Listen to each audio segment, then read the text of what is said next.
I haven't seen any guides on Ravenfield Conquest, and because of it, I see mistakes being made in almost every Ravenfield Conquest I've seen. To avoid this, I'm going to show you the crucial strategies and tricks that I have seen missing from most conquests. What most people will do as soon as they get into Conquest is going to be to start an offensive on the map. What is your best move at the beginning of the game? Well, it has nothing to do with this board right here. It actually has to do with your technology that you can unlock. It might be tempting to buy an expensive vehicle after saving up, or to buy the turrets, or the quad bikes.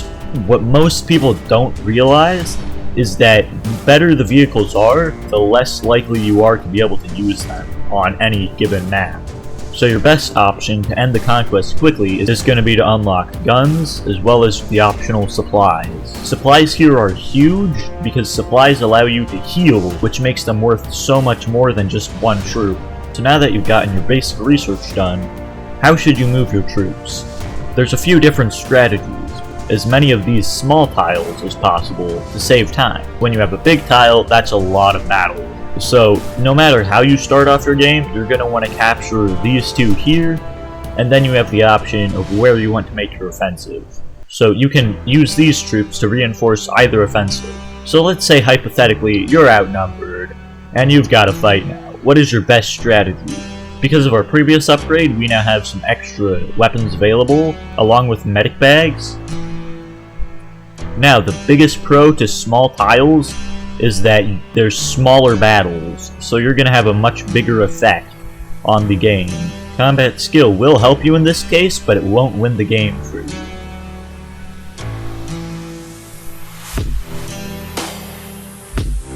Once the main front of the battle is down, you're going to want to pursue the final groups of enemies so that they don't have a turnaround.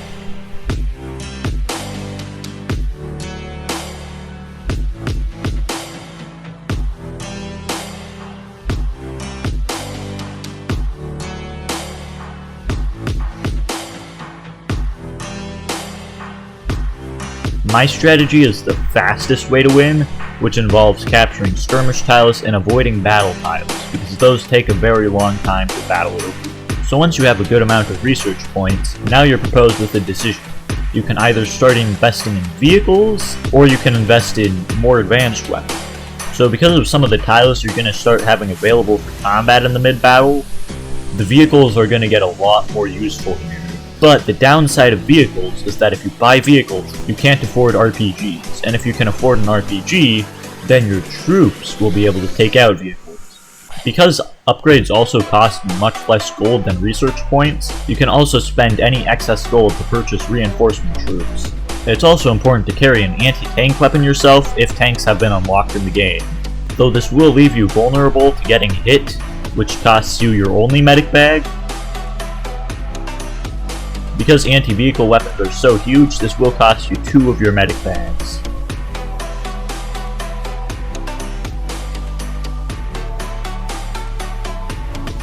Now, looking at the map, we can see a lot of different areas, but the main attack approach is going to be from up here. So what we can learn from this is that we're going to have these maps, meaning if we unlock the tank, meaning we can have a tank if the territory allows for a tank to be spawned in. Also, notice here that I only put 1 troop on each of these, because they're skirmishes. A reinforcement wave will only give you half as many troops as the starting wave would. So to save troops, we put more troops back here. Also take note, you can use night vision whether you do or don't buy night vision. Due to skirmish mechanics, you likely won't get your preferred loadout on your second spawn.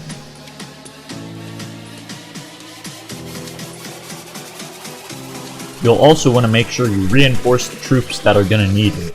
You want to skip minor upgrades like revolvers and SMGs, because your biggest upgrades are going to be your primary weapons that are available.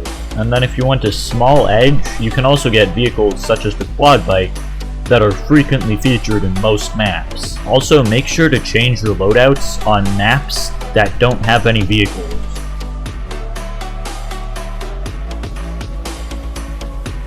The most damage you can do is when you are able to hit large swaths of troops with fully automatic weapons. However, ultimately, when significantly outnumbered, you're gonna have to carry most of the weight anyways.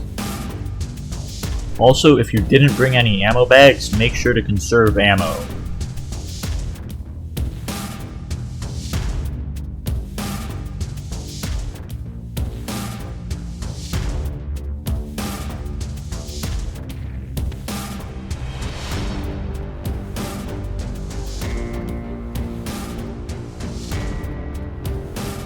Though some battles will still be almost impossible. Though keep in mind your enemy will unlock better equipment as well throughout the game. Thankfully, if you bought your troops any anti-vehicle ordnance, they should have a significantly better time taking them out.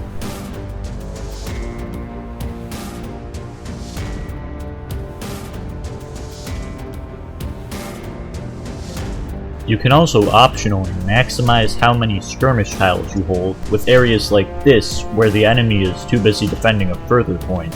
However, when you lose reinforcements in a skirmish, you will lose that troop on the tile. The later game, you will want to purchase more vehicles and less guns. However, sometimes avoiding battle tiles is inevitable. So remember, in a battle, each battalion has a much larger difference. The main use of heavy vehicles is when you're in a battle where it's actually gonna come into play multiple times throughout the battle. Taking out enemy vehicles will also have a much higher return on investment. In battles, the flag capture is also going to be noticeably slower if you have the same amount of troops as a skirmish. Battle maps are often larger than skirmish maps, so if you have the opportunity before a battle, purchase the longest range weapons you can get available. If you don't have the weaponry to engage a heavily armored target, it may be best just to avoid it.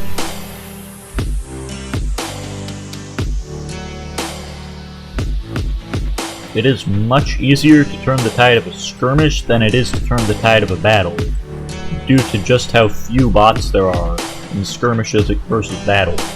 So keep this in mind when planning your assault forces. Avoid getting taken down by falling troops when possible. Even when you seem ridiculously outnumbered, don't give up, because in a skirmish, you must die for the battle to be a victory for the enemy. While battle tiles can be hard to take, it is much easier when the battle tiles are unoccupied by previous battles. Once you've cut off the enemy supply chain, make sure to surround your enemies. Once you've taken all available tiles, make sure not to allow the enemy to break your chain of troops. Taking out the more difficult targets will leave the easier targets for your allies. Once you've captured every tile and purchased all the weapons on both tabs, then you can say you have successfully beat Ravenfield Conquest, and you did better than just about every Conquest I've seen so far. If this video helped you, make sure to like and subscribe, or check out another video I've made. I'll probably have more videos in the future, or you could go check out some of the videos I've already made. I will see you guys later.